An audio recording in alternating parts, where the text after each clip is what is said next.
ছাত্র শিবিরের কর্মীরা এই পৃথিবীর আল্লাহ ছাড়া আমরা আর কাউকে ভয় করি না।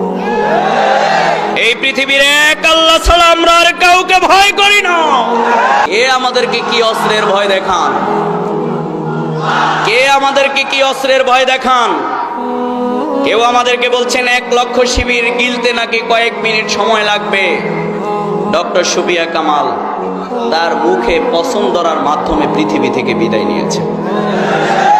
ছাত্র শিবিরকে কেউ গিলার জন্য যদি চেষ্টা করেন, তাহলে আপনার মুখ দিয়ে গিলার দূরের আগে আপনার গলা পেটে গলা ভেঙে চুরমার হয়ে যাবে। আমাদের বিরুদ্ধে অনেক অপপ্রচার আছে। আমাদের কখনো কখনো কেউ আমাদের চামড়া দিয়ে জুতা বানাতে চায়, কেউ আমাদের রক্ত খাইতে চায়, কেউ বলে সকাল বিকাল নাস্তা করতে চায়। কিন্তু ভালো খবর হইল, যারা আমাদেরকে দিয়ে নাস্তা করার স্লোগান একসময় আমাদের বন্ধু ছাত্র সংগঠন, সবচেয়ে বেশি জাসদ ছাত্রলীগ, ছাত্র ইউনিয়নের ভাইয়েরা দিয়েছিলেন, আজকে আমরা নাস্তা খাওয়ার জন্য অনেকেই তৈরি হয়েছি। নাস্তা খাওয়ার মানুষগুলোকে আর বাংলাদেশের কোনো জায়গায় খুঁজে পাওয়া যায় না। যারা ছাত্র শিবিরের নাস্তা খাওয়ার জন্যে, যারা ছাত্র শিবিরকে নিঃশেষ করে দেওয়ার জন্য যারা প্রচেষ্টা চালাচ্ছেন, আমরা তাদেরকে বলবো, আমরা এই পৃথিবীর এমন এক অস্ত্র আমাদের কাছে আছে। এই অস্ত্রের শব্দ উচ্চারণ করার সাথে সাথে আমার রাজশাহী বিশ্ববিদ্যালয়ের কথা মনে হয়। আমি যখন রাজশাহী বিশ্ববিদ্যালয়ের সভাপতি, আমার বিশ্ববিদ্যালয়ের ভাইস চ্যান্সেলর একদিন আমাকে খুব একান্তভাবে ডেকে বললেন, বাবা তোমাদের সবাই ভয় পায় কেন বলো তো? আমি বললাম যে কেন ভয় পায় তা তো আমি জানি না। বলছে না, তুমি আজকে আমাকে এটা একটু বলে দাও কেন ভয় পায়।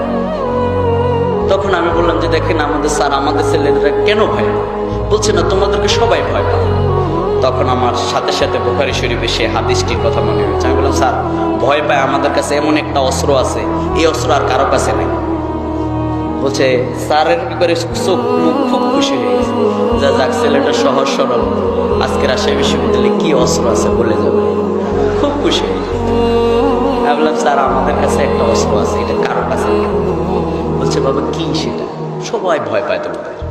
আমি বললাম যে আপনি একটা হাদিস বলে গেছেন। হাদিসটা হচ্ছে, যারা আল্লাহকে ভয় করে এই পৃথিবীর সব মানুষ তাদেরকে ভয় করে, আর যারা মানুষকে ভয় করে এই পৃথিবীর সব মানুষ গেলে তাদেরকে ভয় দেখা। ছাত্র শিবিরের কর্মীরা গভীর রাতে আল্লাহকে সিজদা করে ভয় করে যে অস্ত্রকে সামনে এই পৃথিবীর কামান গোলা বারুদ দিয়ে ছাত্র শিবিরের সেই অস্ত্রকে কেউ মোকাবেলা করতে পারবে না। কে আমাদেরকে কি অস্ত্রের ভয় দেখান?